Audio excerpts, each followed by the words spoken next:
We're so glad to have you join us. If you don't mind, you could tell us a little bit about yourself. Okay. My name is Robert Waikwa. I have a background in education. By education, that is literature and linguistics. And then my master's in communication.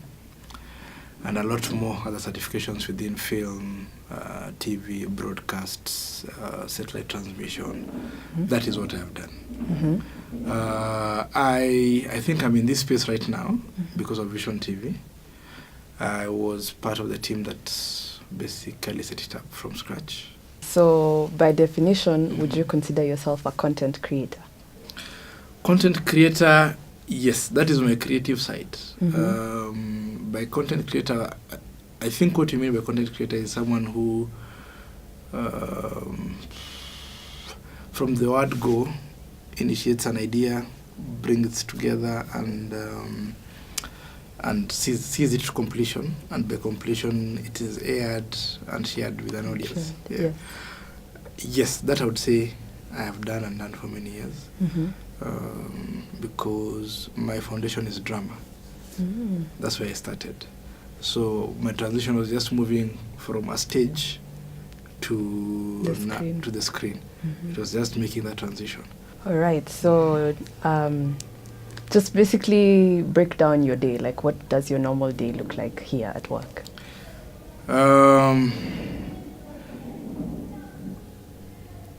Okay, that's a difficult question.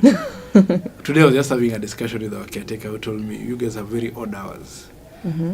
Because an ideal office day is 8 to 5. But for content creators, let me break down my week rather than my day. Okay. It would make more sense that way. I have a Monday meeting with creatives where we sit down, discuss ideas, throw in script, throw out, build on the ones that are already existing. I have a Tuesday meeting with crew, go over the script. Does it work? What does not work? Thursday meeting with producers. By producers, I mean, what do we need for this production? Do we have it? Do we have the actors? Do we have the money? Do we have the locations? Do we have? And then Friday meeting with the people giving the money. This is the project. So that is how an ideal production week could look like. And every day week is walk into the office, review what was done, because we're also a church organization. So we produce content every week that is shown to our congregation every Sunday.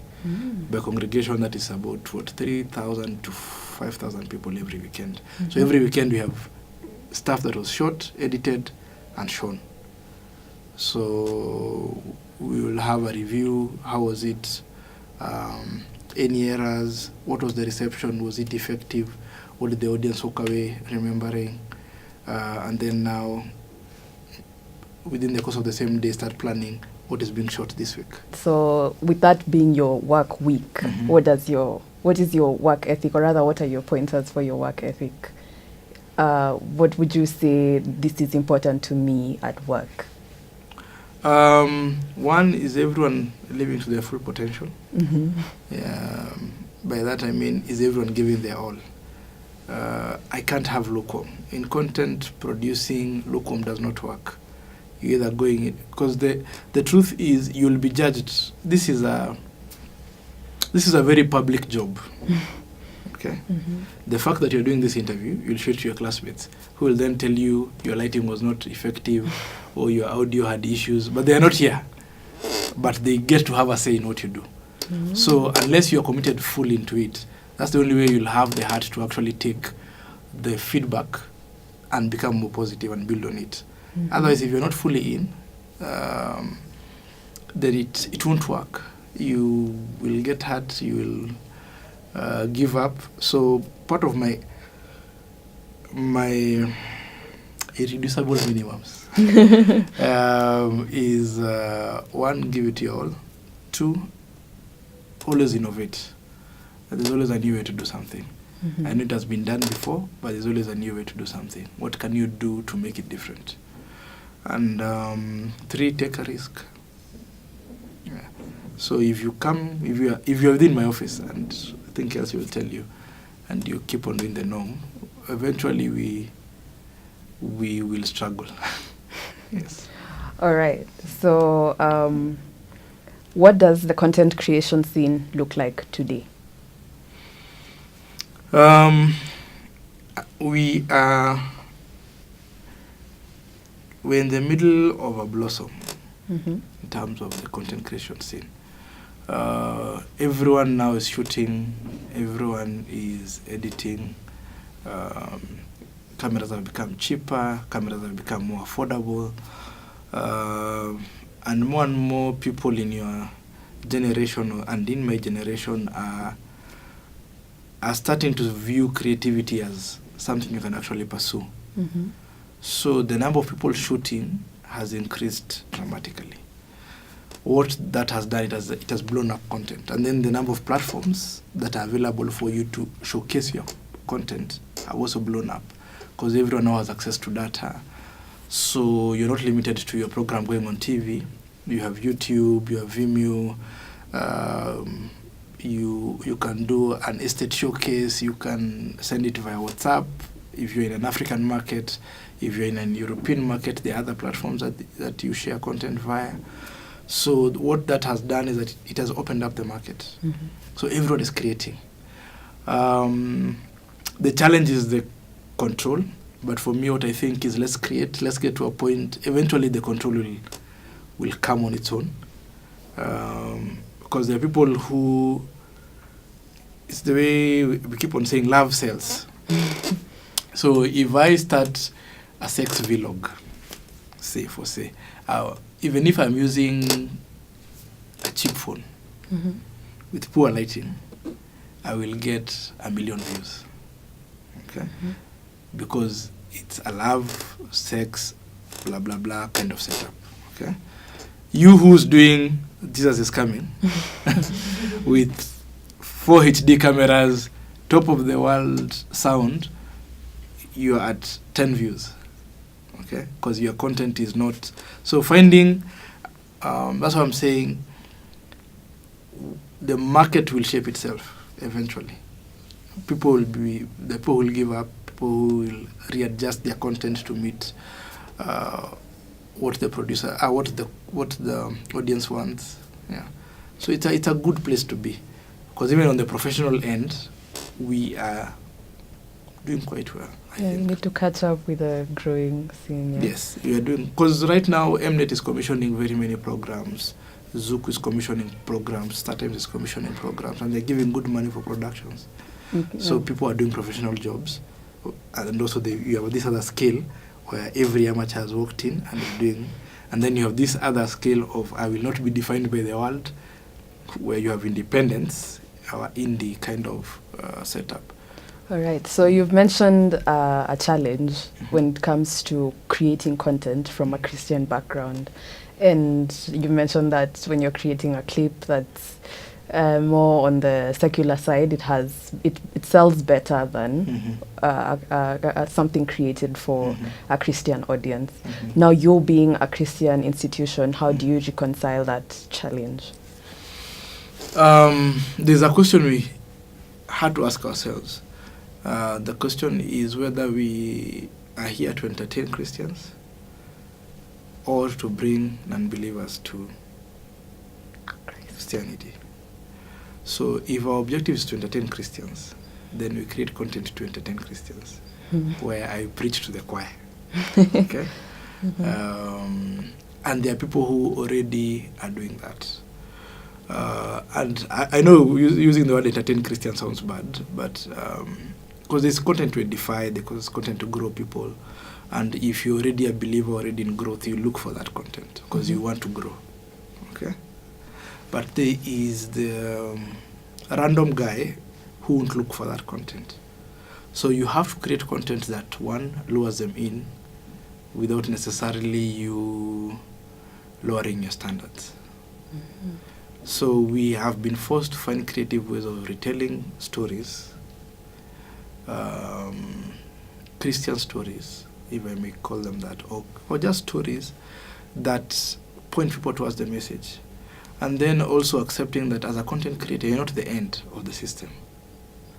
Okay? You're part of it. You're part of the system. You're part of a bigger wheel. So your content must not preach, introduction, preach, have an altar call, and do a follow-up of that Christian. Okay? Your content may make someone go to church. And once they're in church, someone else will take care of them.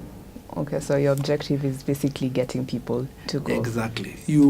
If that content becomes an end in itself, well and good. But if we make that our objective, that this content must start and end, then you will miss the mark. So you're saying that you being a Christian institution, you have come to a place where you have defined your objectives and what you will consider your vision and your mission, and that has helped. Exactly. Right. We have come to a point where we know what we want. And what now that does is that it helps us focus. And it helps us from the word go know that we won't make this script. It's not that it's not Christian enough. It is Christian enough. But it's for another space. It's for someone else. This is what we are doing. Do you work closely with broadcast programming, you as a content creator? I have worked in programming for many years. I was at Vision TV. That's basically what I did. And even now, because of creative content, you have to work with programmers and station managers to just see how that fits. And I think that is even a bigger point to your earlier question. Because you see now, if I own KTN or Nation is a Muslim owned company. Okay? So they might have a Gospel Sunday segment, but is your target Sunday only? So how do you then create content that will fit into a Monday or a Wednesday entertainment segment, but it's still Christian? Make sense? So you have to work with those producers, so that because they're in touch with the market, the audience belongs to them, quote unquote. So you have to work with them so that you know, this is what I am planning as a program manager. Do you have anything that fits this? So the program manager will tell you, of late we are getting so many inquiries on marriages. So Kenya has a crisis, say, in marriages. Okay. So as a content producer, I'll come back here and say, guys, I think we can make a program that actually shows marriages positively. It might be a comedy, but it shows marriages positively. So my interaction with the program manager has helped me see the gap in the market and then merge the two and then get space to air whatever I am producing. Where I'm managing my own TV, if it's at, say, Vision TV, then with that what I do is just schedule depending on what the market is telling us. All right. So now that you've mentioned that, is it important for a content creator to produce shows for broadcast? Why are you producing if not for broadcast? And by broadcast, do you mean TV or do you just mean... Yeah, I mean... Because you see, nowadays the term broadcast has been... It has adapted a wider... Yeah, because we could be here and one of you is live.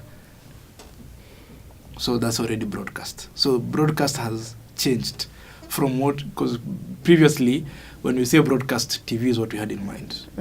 So you can't not have your audience in mind when you're producing content. You must have your audience in mind. Right. Yeah. So I don't think it's optional not to have broadcast in mind. If you don't have broadcast in mind, then that's a closet project. All right. So as a content creator, what you're saying is that if you are producing for broadcast, but now that you need to have a specific target audience in mind. You need to have an end. Yes, you can have a purely creative project. You're just... Because there are projects we do where we're not necessarily targeting anyone. It was a fun thing to do. We thought it was cool to do, but it finds its space within the market. Okay, there are products that will force themselves into the market, where you go and show people and they're like, wow, this is so cool. We have to have it on TV. They don't know who. It's just and those are usually content that cut across. And then there's where I have seen a need and I have created content for that particular need. Okay. and especially content that I plan to commercialize. So, because even for me as a Christian producer, I will create content that I know I have an advertiser in mind. Okay. So I will create a content where I know Pampers will come on board, as in I have Rock and Alan as my end goal, and probably even have pitched to them before I produce. Okay. Yeah. So that's what I'm saying. For you, because how else do you fund your content? How else do you, unless you have this pit hole of money that is never ending, then you can produce without an audience in mind. So now that you've mentioned coolness, do you think it is important for a content creator to be cool? Most content creators are boring. That's a reality, because content creators have some edge of insanity in their head, so they will find most of them are introverts. They are pretend extroverts. Many of the ones that I know. So I will come into your space just to hear your dialogue, just to pick up what the society is talking about right now, and then retreat to my enclave to create my content. So being cool is not, I don't think it's a prerequisite. I think what is more important is being in touch. Being conscious of yes, time and exactly. space. Being conscious of the space you are in. So that when I'm with you guys, I'm actually having a discussion or I'm listening. So that if I'm doing a dialogue that involves guys within your age group, the dialogue does not sound off. You get me? Because I'm in touch. But do I have to be cool to? Once you walk around, you will find that most of the people who are top producers are very boring people, face to face. But here, they are in their space when they creative creating space. They are very, you blow up. If you find me when we are scripting, going through dialogue, I'm a very different person. You find me in an office seated in my machine, I like my space, I will work in my space. So that's what I'm saying. It's cool, I don't think is cool and loud does not necessarily mean that you're creating good content. You might be creative, but being creative and being able to pen it down and seeing a bigger vision is very different. Well, makes sense? Yeah, it does. It does make sense. What do you think about the Kenya Film Classification Board, and what is its effect on content creators today? They're doing a good job, but unfortunately, the challenge with Kenya is that everything is controlled by personality, people, celebrity. So the direction of the board right now is dependent on who's leading it. You get me? So right now we are talking a lot about the board because Ezekiel Mutua is the head of the board and is very opinionated about stuff. Harsh. So what happens when they change the management and the opinion changes? You get me? So it hasn't. I think it's still in its indefinition stage. It's still trying. They're also figuring themselves out. Do you think that they are coming down a bit hard, or are they, or is that necessary? Kenya is a closed society, and the people in leadership are older people. And that is a reality I've come to accept. And content creators are younger. And many of the content creators in the Kenyan market are younger. So we are not yet all liberal. And so we must accept that we will have different views. Okay? So instead of fighting, I've come to realize just listen, embrace, and then find a way to work around.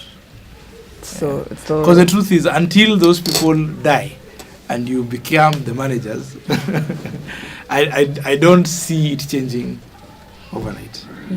Even picture your lecturers at school. Picture your DVCs, your VC, and their age group and how they're thinking right now.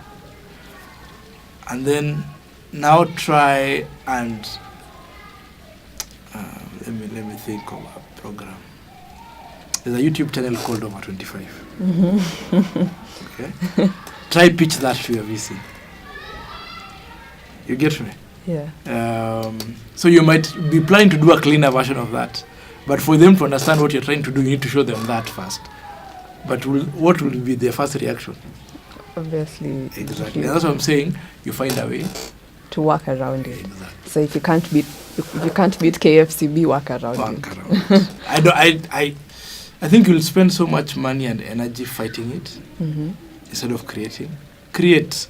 Let them tell you it's not okay, and then work around it and create something that is okay. Yeah, because otherwise, unless you pick that as your course, that my course is just to fight these guys and make it your life's work. Exactly. Yeah. But otherwise, I don't find it a worthy mission to just every day wake up and complain about them. All right. When the protest is needed, I will put my voice in there. But do they give me sleepless nights? No. All right. So with that in mind, what do you think is the future of content creation in Kenya? Or okay, we can start with in Kenya. In Kenya, create. For now, I think, as I said, we are young. Create. Until we are at that point where now we start now defining. We're not at definition stage yet. Because we have so many spaces. No one is creating for education. Right now, everyone is creating for entertainment. So everyone is creating for either music videos. As a TV manager, I know 90% of the content I used to receive is music videos. Okay, and if it's TV, stock shows. That's the other 8%. And then 1% or 2% was now dramas. Who's creating local soap operas? Okay. Because the reason why people are watching soap operas is that people love soap operas. So who's creating local soap operas? Who's creating local action? So we still have so much space. Yeah. Who's blowing up stuff? So at this particular point, I think we're at that point in a market where we need to just create. All right. You mentioned definition earlier, and could you explain what you mean by definition in the space of content creating? I think when I say definition of content is, remember when I was telling you need to pick who you're talking to, why you're creating. That's what I mean by definition. Because we as a market, we even don't know who we are talking to. Okay, so you create over 25, and use that once again. You create over 25, or This Is S does travel vlog, but over 25 is being watched by 19 to 23. Okay, so. Are they meeting their audience? It tells you there's a gap for someone below that. And when I say as a market we'll define ourselves, is that we'll get to a point where everyone now will know I'm producing for these guys. And then our audiences will start knowing that I go to YouTube for this type of content, I go to TV for this type of content, I go to this station for this type of content. Okay? So our audience will start knowing these guys do quality work. These guys do cheap work. These guys do propaganda. These guys. Right now, our audience is not media literate. Okay, and that's a truth. That many of our people will consume. The assumption is always that if it's on video, it's true. That is the main assumption of many of our viewers. That if I see it on TV, it's true. It's probably true. Yes. Yeah. But when I show you the things I can do in my office, then I know that there is a lot that is not true. So we need to get to a point where, one, our audience will mature. They will have so much that they'll start picking and defining their choices. Right now they are sampling. They're in a buffet. So you know the way if you ever go to a restaurant for the first time and you encounter a buffet and you observe your colleagues when you go for a seminar. For those people who have been in a buffet before, they know what they want to eat. So they'll pick one thing there, one thing there, one thing there, and sit. For someone who has never been in a buffet before, they'll go serving everything. At the end, we'll have this big, and that's where we are right now as a market, where we are picking everything. So effectively, you're saying the future of content creation is where we reach a place of definition, or the goal where we're headed to is to reach our place of definition. Look at the American market. American market right now, there are shows here we watch religiously. Okay, series that we follow religiously. So you get, say, what show do you watch that will not incriminate you? Younger. So you'll find a show like Younger. When you look at the reviews and everything and the views, you'll find Younger has 10 million viewers in the US. Okay, that's their peak of an episode. The most someone will go is 14 million, maybe 12 million, 13 million. That's the peak of that show. Okay, America has 300 million people, but only 10 million people are watching a show that is doing very well. What does that tell you? It tells you they have picked whatever they want to watch. And then Justin Bieber will release a song and hit 1 billion views. Okay? And of their 1 billion views, 100 million will come from America. So that tells you that these people have picked whatever they want to. Same thing with here. Stats released yesterday say last year 34,000 people only bought movie tickets in this country. There's 40 million of us. So only 34 people. We didn't even fill in our stadium the people who watched movies the last. So if you were trying to make money from movies, you get me? We celebrate our videos when they hit 1 million views. Yes. There's 40 million of us.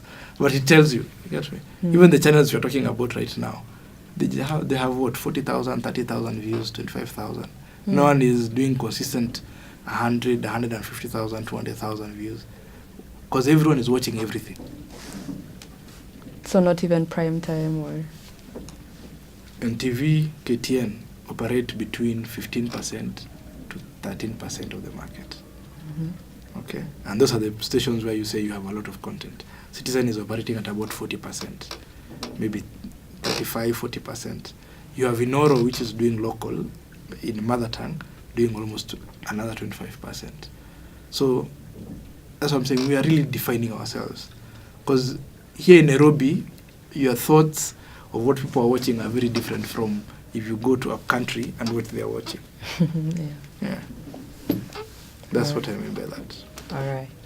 Do you feel like you at work here or alongside Vision, do you feel like you're capable of reaching the goal of definition as content creators? We will eventually, but it's not a overnight thing. I think it's a reality. If you accept, it makes your work easier. That changes bit by bit. Okay? You launch, people try to figure out who are you, how are you making sense to them, and eventually. So that's what I'm saying. It takes time. All right. We will get there, but it's not an overnight story. All right. Yeah. Those are all the questions we had for you today. I hope I have helped. Yes, you have. Thank you so much for and having good us. luck in your course. May you all pass. Amen. I will pray that you will pass. And you come and join this industry.